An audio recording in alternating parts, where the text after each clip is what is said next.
If you like our channel, please subscribe, like, and share. Sanjay Sethi, I Word Money. We are jumping straight into a text that, well, it's not really an article, is it? It's more like a philosophical roadmap. I'd almost call it a diary entry that sort of explodes into a critique of, well, everything. Exactly. We're looking at a deeply reflective piece shared by Sanjay Sethi on January 9th, 2026. And the sources we've pulled from this, they don't give you corporate strategy or, historical analysis. No, not at all. They offer a mirror. It's a mirror to you, the listener, and it really challenges the very foundation of how we define success, how we define wealth, and especially power. This is a challenging one for sure. It's not delivered like some dry academic paper. It's a series of really profound personal realizations. And those realizations lead to this pretty radical societal critique. I mean, the text just cuts right through all the noise of modern life. It really does. And it lands on this really powerful and frankly surprising claim. Which is? That most of us are essentially living like zombies. Yeah. We're just fixated on the act of taking, of acquiring things, when true life, a dynamic, actual life, is only found in the act of giving. And so our mission here, for you listening, is absolutely critical. It's not about us endorsing a spiritual path or anything like that. It's about extracting the incredibly practical wisdom that's sort of hidden inside these spiritual and philosophical metaphors. And Sethi's core argument is that the small group of people who truly run the world, they've already decoded this wisdom. This text connects your internal morality directly to external power dynamics. To the invisible drivers of reality. He's basically saying, if you can understand the invisible architecture, you can command the visible world. It absolutely forces you to redefine everything. You have to look at wealth, at power, at love, even the definition of what a productive life is, through a completely different lens. It's an intellectual shakeup, for sure. It is, and it starts, as I think all great philosophical shifts should, with the individual. Or the ego. Okay, let's unpack this. And we have to start with that moment of confession. That's what really sets this whole profound journey in motion. Right. So the author, he opens the text with this incredibly specific and vulnerable moment. He even timestamps it. January 9th, 2026, 7:27 p.m. And that specificity, it's not just a detail, is it? It anchors this whole theoretical journey in a really concrete, really relatable human failure. Absolutely. And the failure he confesses to, I mean, it's so common, it's almost universal. Yeah. He admits to feeling this deep restlessness, this pang of regret, a low-grade internal suffering. All because his name wasn't explicitly mentioned in some articles, or when he posts something thoughtful on a platform like Google Notebook LM and doesn't get the recognition he feels he earned. Right. He literally catches himself thinking, why wasn't my name mentioned? I put in so much effort. My contribution should have been visible. We've all been there. Maybe not with Google Notebook LM, but with a project at work or a comment online or anything, really. It's the ego's craving for validation, isn't it? Yeah. That really deep-seated human need for the external world to affirm that you exist and that you have value. Yeah, that's it. We all struggle with this, whether it's over a byline on an article, a professional title on a business card, or just getting credit for our labor. The core struggle he's highlighting is this desire for the name, this temporary assigned label, to somehow become permanent, to become eternal. But the text doesn't just dwell on that anxiety. It uses it as a kind of springboard. A total springboard. Because in that very same moment, 7:27 p.m. on January 9th, he has this sudden, jarring counter-realization, a confrontation with impermanence. That life and death are possible. What's the phrase? In that exact instant. In that exact instant. The next breath or, the lack of it could redefine everything. It's the ultimate reality check. And he asks that piercing rhetorical question. If death occurs right now while he's busy worrying about a mention on some digital notebook. Well, where will Sanjay Sethi find himself then? Yeah, the temporary name, the carefully curated reputation, the external validation he's seeking from this fleeting digital platform, it all just instantly vanishes. It's vapor. That sounds like a profound moment of freedom, but it must also be terrifying, right? To just let go of all that? Oh, absolutely terrifying. But the text suggests it's the necessary gateway to any deeper truth. It states that this very confrontation with mortality leads directly to freedom from the ego of the name. The name is just a construct, A useful label for getting by in physical reality, but it's not the reality of the self. Exactly. The crucial insight here is that the name is temporary, but the realization, that sudden visceral recognition of the flow of life and death and impermanence, that experience itself is eternal. Why eternal? Because it fundamentally alters your consciousness. It's not just a fact you learn, it's a shift you experience. And once you stop clinging to that fleeting ego that's defined by what other people think of you, then you're free. You're free to explore the deeper universal truths. The source argues it's the absolute prerequisite for moving beyond these surface-level anxieties. Which seems impossible. You can't master these universal forces if you're constantly just chasing your own name and reputation. So how does he do it? How does the author take that internal freedom and apply it externally? Connect his personal struggle with the name to, well, the entire architecture of the universe. And that's the beautiful transition in the text. It's seamless. Having understood the illusion of his own visible form, he's named Saraswati, he moves directly to the concept of a universal duality. Okay. The text posits that all of reality operates on this dual nature. Yeah. You have the physical manifestation, the thing you can see and touch, versus the invisible, unseen driver behind it. This is where he brings in those major figures from Indian philosophy. Yes, but he reinterprets them. Vishnu, Brahma, and Shiva. They're not presented as external gods to be worshipped, but as internal, psychological, and cosmic forces that you can understand and harness. So the text lays out a kind of trinity of these relationships, a formula almost for mastering reality. Every visible form, he says, has this invisible driving counterpart. Exactly. And we should probably spend some time really breaking down these pairings because they are absolutely crucial to understanding his big claim about the 1%. Agreed. We need to get why he links these specific concepts. They define what's truly powerful versus what's just inert, passive. Let's start with the first pair. Wealth and action.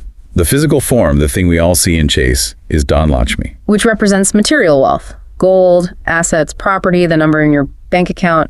The stuff. The stuff. But the invisible driver, the force that gives this wealth any meaning or potency, is Vishnu. And Vishnu is described here as the doer, the performer of karma. So what does that mean in a practical sense? Wealth is just potential? That's a brilliant way to put it. Lakshmi is stored potential. But stored potential is passive. Wealth sitting in a vault is useless. It's inert. It's just a number. The Vishnu principle represents the sustained action, the continuous ethical engagement, and the specific intention, the karma that's required to activate that wealth. So for the 1% who he says run the world, this means they don't just accumulate assets. They're not just hoarding. No, they've mastered the flow of resources. They understand that true financial power isn't measured by a snapshot of your balance sheet. It's measured by the relentless, organized, and strategic action that moves and amplifies that wealth. They are masters of the long game of intentional action. So if I'm understanding this, the 1% aren't just people who got lucky with a few investments or inherited a fortune. Not according to this text. They are people who have internalized that action, that karma is the fundamental invisible currency. If you stop the continuous conscious action, the Lakshmi will eventually just dissipate. It's about being the constant doer. It's about the verb, not the noun. Precisely. It's about a continuous commitment to what could be called dharma, or righteous, purposeful action. Wealth that's accumulated without that invisible commitment to action is fleeting. It's unstable. Which might explain why so many great fortunes disappear by the third generation. That's the classic example, isn't it? The descendants inherit the Lakshmi, the physical form, the money, but they don't inherit the Vishnu principle. They don't have the drive, the action, the karma that created it in the first place, so it drains away. Okay, that makes sense. Let's move on to the second pair. Art and creation. The physical forms here are instruments, art, science, data, algorithms. Everything encompassed by Saraswati, who is often seen as the goddess of knowledge, music, and the arts. The accumulated knowledge of humanity. Right. But the invisible form, the driver, is Brahma, the originator, the creative impulse itself. So this moves beyond just learning things. It's not about getting a degree or reading a lot of books. Far beyond it. The visible form, Saraswati, is the accumulated database. It's the textbook, the university degree, the compiled scientific data. But all of that knowledge is lifeless. It's just information storage. Without the spark. Without the spark. Without the invisible impulse to create, to originate, to bring new concepts into being, Brahma is that generative force. For the 1%, this means they move beyond just processing existing information.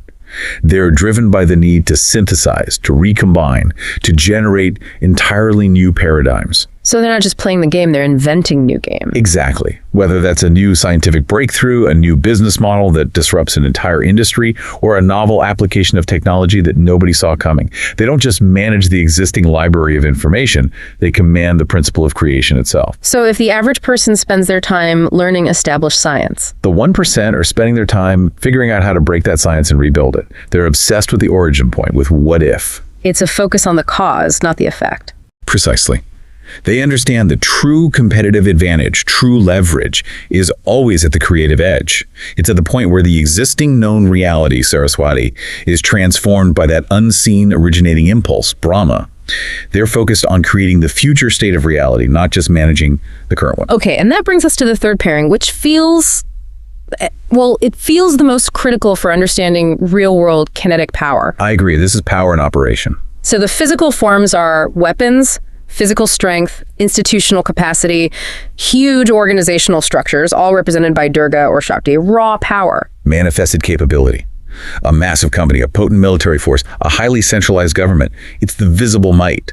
But the invisible form, the driver, is Shiva. And Shiva is described as the operator, the destroyer, or perhaps pure consciousness. The operator, that's a fascinating word choice. So who's at the controls? That's the question. That's where the concept of control resides. Durga or Shakti is just raw power sitting there. But who controls the switch? Who chooses when, how, and why that power is deployed or even dismantled? That is the Shiva principle. And it includes destroyer. Why is that important? Because it is the conscious operator who understands that true power often comes from destruction. The ability to dismantle old systems to make way for the new. Think of creative destruction in business. Or, maybe most importantly, it's the ability to maintain pure consciousness while operating immense power, to not be corrupted or consumed by it. That makes the 1% sound, I don't know, almost manipulative, or at least ruthlessly objective. How does this idea of pursuing power and control over systems square with the concept of inner divinity that he brings up later? That's the essential tension, isn't it? The text isn't describing power as inherently good or evil, it's describing it as conscious. So it's about awareness. It's about awareness. The 1% have mastered the consciousness, Shiva, required to deploy the power, Durga, efficiently and without being swept away by it. Whether they use that power for altruistic ends or self-serving ends is a separate moral question. But their ability to run the world stems from their understanding that power is dangerous and meaningless without that conscious control, that strategic deployment. Exactly. They don't just react to events. They apply the consciousness needed to operate or even dismantle the system itself. They're playing chess while everyone else is playing checkers. So the formula for running the world is laid out pretty clearly then. You have to master the drive for action, Vishnu, the impulse for creation, Brahma, and the consciousness required for Operation Shiva. Correct. And this leads to what is probably the most critical and controversial assertion in the whole text. That only 1% of humans have this knowledge awakened within them. 1%. The understanding and, more importantly, the application of these invisible drivers behind the visible world. That is a staggering statistic, especially when you consider how many people possess the physical forms, the money, the degrees, the titles. So if the 1% are the masters of this code, what makes the other 99% fail to grasp it? They fail because they're still chasing the wrong thing. They're chasing the visible forms. They're chasing the fleeting Lakshmi or the Saraswati degree, believing that accumulation is the goal. They're chasing the container, not the content. That's it, exactly. They're chasing the container. The 1% are the ones who run the world because they understand that they have to master the invisible force that creates, sustains, and when necessary, destroys the physical form. They don't just own the supercomputer. They're the expert engineers who can write the code to optimize its use. They can redirect the flow of action, creation, and power at will. And that right there is true leverage. And the author is careful to point out, he says that whether these figures, Vishnu, Brahma, Shiva, exist as external deities is... Well, it's unknown and maybe irrelevant. It is irrelevant to his point. He clarifies that their psychological basis is the functioning system for understanding these hidden drivers. This is why the journey must be internal. Absolutely. And that distinction, psychological basis versus external deity, is key because it transitions us away from religious belief and into internal philosophy, which is really the focus of the next section, the inward search. Right. And now we're talking about the ultimate truth, or what he calls satya. The author states clearly that Indian philosophical traditions, they're not about worshiping gods in the sky. They address the human unconscious state, what he calls the acetana avastha. And the truth that resides in this state, he says, cannot be explained in words. Why not? That seems like a paradox. How can you teach something you can't explain? Well, this is the crux of why this knowledge remains confined to the 1% or to the deeply introspective. If you can define it, if you can articulate it in language, then it's just a concept. It's a product of the conscious, ego-driven mind that Sethi was struggling with at the very beginning. The one worried about his name. The very same one. The ultimate truth, the satya, is always beyond words, because words, by their very nature, impose limitations and forms onto the formless. The moment you try to label ultimate reality, you reduce it. You kill it, in a way. But then, if the truth is beyond words, how did the ancient wisdom seekers try to communicate this profound reality to people who are just starting the journey? That's where the traditional symbolism comes in, right? The idols and pictures. Precisely. And this is a really crucial reinterpretation that the source provides. The function of pictures and sculptures, the idols we so often associate with blind worship, is not for external veneration or belief. So what are they for? They are explicitly described as symbolic codes. The term he uses is pratik shenon. So they're functional tools, not passive objects of devotion. They're codes that are meant to be decoded by the seeker, not just accepted by the believer. That's the perfect analogy. They're like a complex schematic diagram for your internal universe. A flowchart for the mind. Exactly. A psychological circuit diagram that maps the internal landscape and the interplay between these invisible forces we just talked about, Vishnu, Brahma, Shiva. They were designed specifically for the purpose of self-knowledge and understanding. The phrases swayam ko janne or samajhne. To know and understand the self. Yes. They are guides for intense introspection. They demand active decoding rather than destinations for passive faith. That really turns the traditional understanding of iconography on its head. It makes these ancient traditions intensely practical and focused on the individual's psychological development. It mandates that you have to do the work yourself. It does, and the source heavily stresses this radical individualism. The scriptures guide the seeker to search for God or the soul within the self. The text is explicit on this. It says there's no mention of the existence of any God outside the self. The whole journey is inward. It's an entirely inward journey, a deeply personal confrontation with your own unconscious state, your acetana avastha. If you're looking outside for answers, you are by definition looking in the wrong place. And what's the reward for this internal journey, for this profound self-discovery? It's more than just feeling peaceful, isn't it? Oh, much more. It is what the author terms the conscious birth, the Hashporn jam. A conscious birth, what does that mean? You might have been born physically, but until you know the self, until you decode these internal drivers, you are operating perpetually in that unconscious state, the acetana avastha. You're on autopilot. Your true awakened life, your conscious birth, begins only when you internalize this truth. And the prime historical example he cites for this is the Buddha. Right. Buddha, who was born Siddhartha, was physically alive for years. But the text implies his true relevant life began only at the moment he became awakened. His conscious birth was the moment he realized the self and understood the nature of reality. It was the point when the knowledge moved from theory, from Gyan, to active realization, his Hashporn jam. This process is the absolute prerequisite for moving from that zombie state, which we are about to discuss, into true activated life. It's the ultimate aha moment. It transforms your existence from a reactive struggle driven by the ego's fear to a fully conscious engagement with reality. Exactly. And when one achieves this, what is the fundamental realization about the nature of that inner self, that inner God? That's the big reveal. It is. The person who sees God within the self realizes that this inner divinity is fundamentally love. The word used is prima. And he equates love directly with life itself. He does. This axiom, love is God, love is life, is the foundation upon which he builds his entire critique of modern existence. Love is the life force. I mean, that sounds simple, almost like a platitude. It does, until the text uses it to draw an incredibly stark and frankly brutal contrast between animal and human behavior. They both breathe, they both live. So what's the crucial difference? The difference, he says, lies in the direction of their action regarding prima, regarding love. Exactly. The source says animals give their lives for love.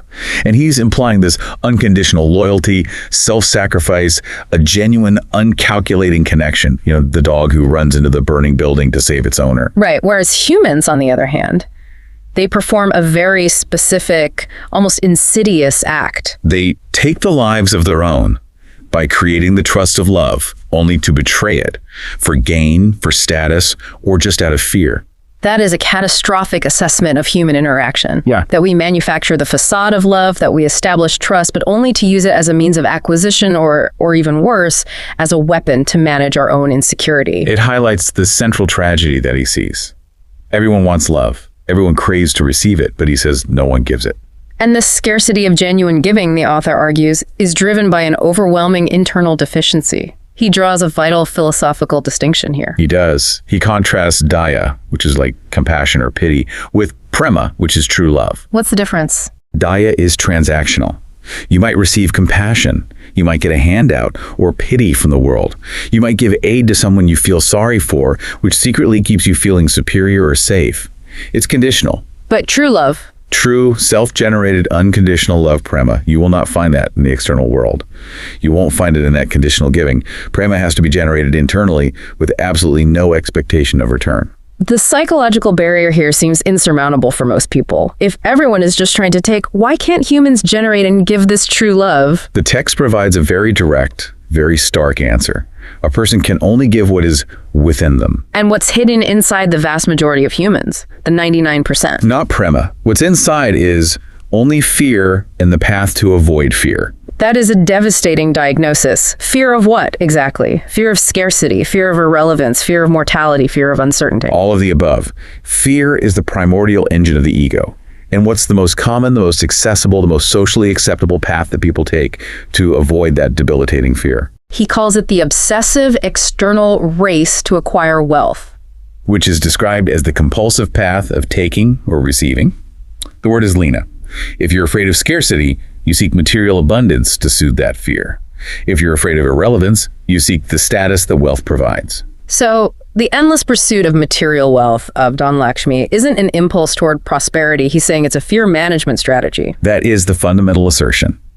And this leads us to the two opposing laws of the universe that he defines in the text. We have the law of this world versus the divine rule. Correct. The world's rule, the shalan, the prevalent system of our current society, is taking, Elena. Everyone is running to receive, to acquire, to hoard. Because no one is giving. No one is giving, because giving means reducing the very inventory that you think protects you from fear. Conversely, giving is the way of the other world, the parlak. It is the manifestation of the inner God, which is prema. So when you give, you're acting as your fully realized conscious self, not as the fearful, ego-driven self. Giving is the proof of self-sufficiency. It's the ultimate evidence of an absence of fear. If you can give freely, you are not afraid. And the Buddha example comes back here to underline this definition of true life. Yes. Buddha gave away his princely life. He gave his realization to humanity. And because he gave, the text claims, Buddha is still alive and will remain so until the end of the world. His legacy isn't tied to anything he acquired. It's tied to his supreme unconditional act of giving his truth. And this whole framework, the impulse to take driven by fear versus the impulse to give driven by prema, it leads to the ultimate grim diagnosis of the human condition in the text. He says, we humans, even while living, are nothing more than a zombie. The zombie state. That's not just colorful language, is it? He's defining it as a philosophical category. It is a category. It's defined by being fundamentally unconscious, a body that breathes, that moves, that functions, but whose core drive, love, giving, conscious action is missing. It's been completely replaced by the reactive, fearful impulse to take. Living death. That's what he's suggesting. That material comfort and societal engagement are totally irrelevant if the engine driving your life is fear. You're operating in the akatanavasta, perpetually searching externally to fill an internal void. You're living a hollow, acquired existence instead of a generated, conscious one. And this zombie state, he says, is reinforced by the failure of knowledge to translate into action. And that brings us to the final section and the profound societal critique. Right. We live in a society that is obsessed with data, with education, with information. We talk endlessly about knowledge, about a grain. We read, we study, we debate philosophy and strategy and science. But the author hits us with the harsh truth. He does.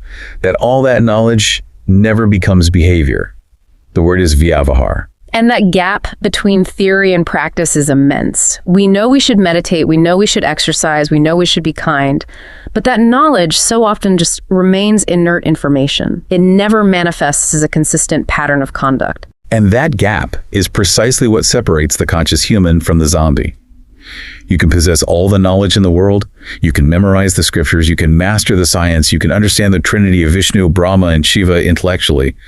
But if that knowledge doesn't manifest as ethical, giving, and conscious behavior, it is, in his words, utterly useless. And this leads to the ultimate inversion and redefinition of wealth.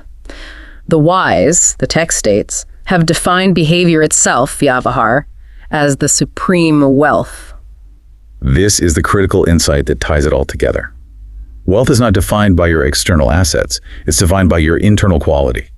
If behavior is wealth, then most of us are philosophically bankrupt, regardless of our net worth, because our behavior is fear-driven. It's driven by taking. And the source ties this right back to his earlier analysis of mastery.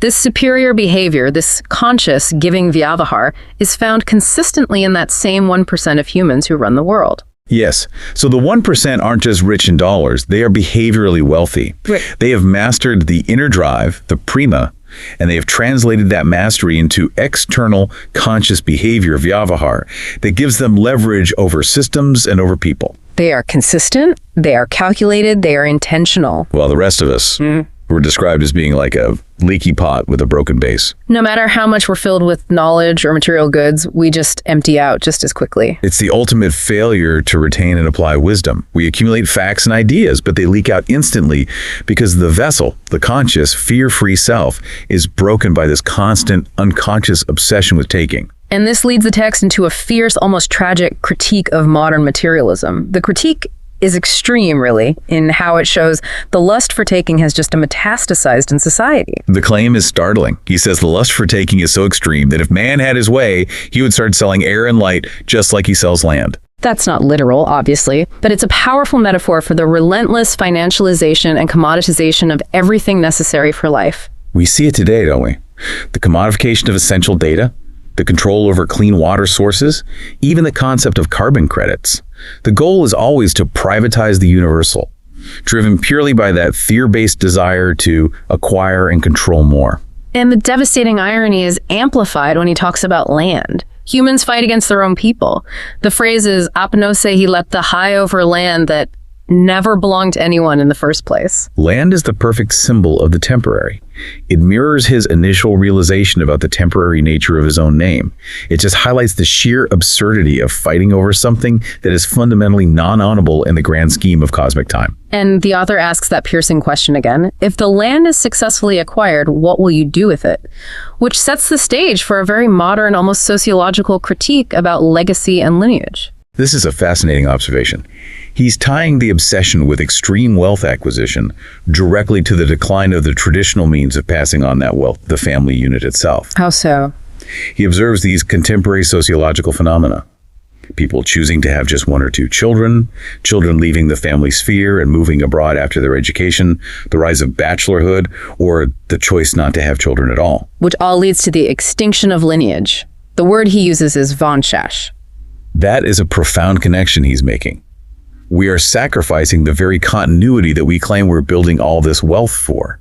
The pursuit of maximum material wealth often requires maximum individual freedom, maximum focus, and therefore the sacrifice of traditional family structures. Which ironically leads to the extinction of the very lineage that was meant to inherit and sustain that wealth. And the ultimate twist to fate is tragic. The life spent in fear, in taking, in fighting over property is rendered meaningless because the acquired property and the acquired wealth inevitably ends up being owned by someone else eventually. The temporary name vanishes, the lineage vanishes, and the accumulation is just scattered to the winds. And so the ultimate trade-off, the catastrophe at the heart of the zombie state, is made crystal clear at the end. The love of wealth dan ke prem has stolen human-to-human love. Admi se admi ka prem. And if love is the manifestation of the inner God, then the love of wealth has effectively stolen divinity from human interaction. We've traded the inner eternal life of giving for the outer temporary existence defined by accumulation and fear. It's a heavy conclusion. It is. So what does this all mean for you, the listener, who might be trying to navigate a world that runs on the rules of this 1% while trying to avoid the trap of the zombie state? The entire deep dive, this whole philosophical text, it really hinges on a single binary moment-to-moment choice. That's it. It's that simple. It's that simple in principle, but incredibly difficult in practice. The choice is this. Are we driven by the fear that fuels the cycle of taking and the external chase for Don Lakshmi? Or do we consciously choose the path of giving, which manifests the inner invisible God, which is Prema? It simplifies the complexity of human motivation right down to that core impulse. If your impulse is to take, you are fearful, you are unconscious. And you are, in the author's terms, a zombie, regardless of how many assets you possess. But if your impulse is to give, and that doesn't just mean material wealth, it means conscious action, superior behavior, vyavahar or love, Prema, then you are manifesting your inner divinity. You're aligning yourself with the forces that truly command reality. It's a powerful framework for personal accountability because it just removes all external excuses. Your true wealth is measured not by your possessions, but by the quality of your conduct. Precisely. Let's quickly recap the 5 core takeaways that we've distilled for you from this deeply reflective text by Sanjay Sethi. First, 1. The ego that's based on your name, your reputation, your credit. It's all fleeting. True life is found only in the conscious experience of the present moment, a realization you can only achieve by confronting mortality. 2. Real power, the kind that runs the world and defines the 1%, lies not just in owning the physical forms like wealth or knowledge, but in understanding and harnessing the invisible, dynamic forces, the principles of action, Vishnu, creation, Brahma, and conscious operation, Shiva. 3. Those ancient symbols like idols and pictures, they're not objects of external worship or belief. They are symbolic codes, pratik shinan, designed solely for internal self-discovery. They are maps of your own psychological landscape. 4. Knowledge, or jnana, that doesn't translate into conscious behavior, vyavahar, is utterly useless. That's the leaky pot analogy. Therefore, behavior itself is defined by the wise as the ultimate non-fleeting wealth. And finally, 5. The ultimate trade-off is catastrophic. Trading human love for the fear-driven love of money results in living a life characterized by unconsciousness and acquisition, which the text diagnoses as the zombie existence. And now, as always, a final provocative thought for you to mull over as you navigate the complexities of your world. The source suggests that the only way to escape this cycle of fear and acquisition is to give. And giving is defined as manifesting your inner divinity, your Prema. Given that, what is one concrete thing you can give today that is non-material? Not money, not time, but something truly intangible. Something that represents a manifestation of Prema and conscious behavior of vyavahar. Think about what you carry internally that you could freely release without any expectation of return. That is the true test of internal wealth. It's something for you to reflect on as you go about your day. Thanks for diving deep with us.